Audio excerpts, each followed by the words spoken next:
দুর্ভাগ্যজনকভাবে আমাদের রাজনীতি আমাদেরকে আলাদা করে দেয় মাঝে মাঝে। সেই রাজনীতি আমাদেরকে পরিহার করতে হবে। আমি আজকে বেশি কথা বলবো না, আপনাদের সাথে একটা কথা বলতে চাই। আস্থা রাখবেন, হ্যাভ ফেইথ অন আস।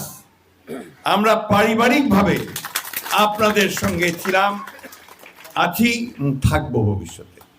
আমার বাবা ছিলেন, আমি ছিলাম, আমার ছোট ভাই আছে, আমাদের ভবিষ্যৎ বংশধর থাকবে। কারণ আমরা কখনোই আলাদা করে চিন্তা করিনি।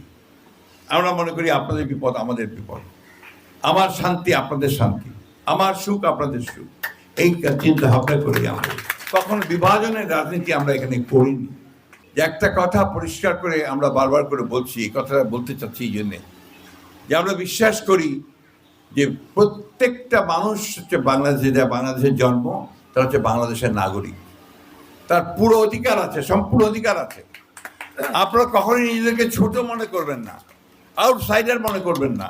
আপনারা সবসময় মনে করবেন যে দিস ইজ মাই ল্যান্ড, আমার জন্মভূমি, আমার অধিকার আছে এখানে।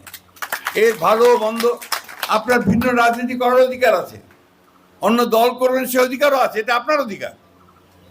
আমরা এটাতে বিশ্বাস করি এবং আপনার ওই অধিকারকে রক্ষা করার জন্য প্রয়োজনে আমরা জীবন দিতেও প্রস্তুত। আর ওটাই হচ্ছে গণতন্ত্র। সহনশীলতা, পরামত সহিষ্ণুতা, এই জিনিসগুলো আমাদেরকে আরো বেশি করে সামনের দিকে নিয়ে যেতে হবে। একটা গানের কথাই মনে করে দিই আপনাকে। আমার একটা বদনাম আছে আমার পার্টিতে, আমি যে প্রায় নাকি রবি ঠাকুরের কথা বলি। আসলে আমি মনে করি যে হি ইজ এ ফিলসফি। তার প্রতিটি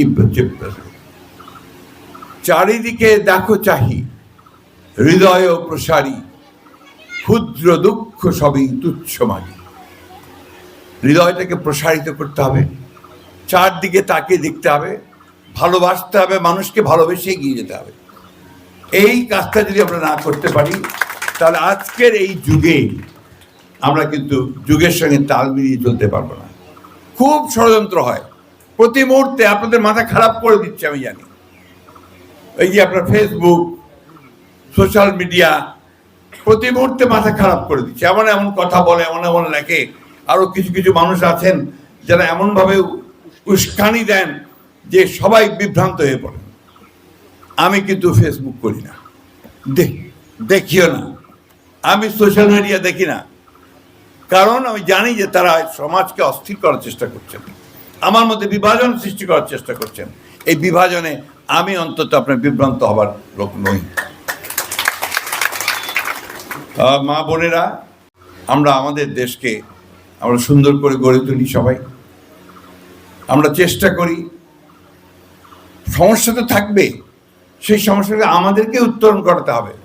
আর আপনাদেরকে বলি, আপনারা একটু বুকে জোর আনেন, শক্তি আনেন, যে আমরা এখানে একই বৃন্তে দুটো ফুল, আমরা যেন সবাই একসাথেই বস করতে পারি। এই সম্পর্কটা আমরা আসেন না, আমরা সবাই আবার তৈরি করি।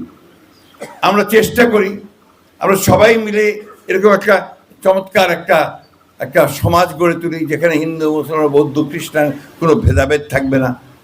আমরা মানুষ হিসেবে সবাই থাকবো এবং বাংলাদেশের নাগরিক হিসেবে থাকবো, বাংলাদেশি হিসেবে থাকবো। এভাবেই আমরা এগিয়ে যাই।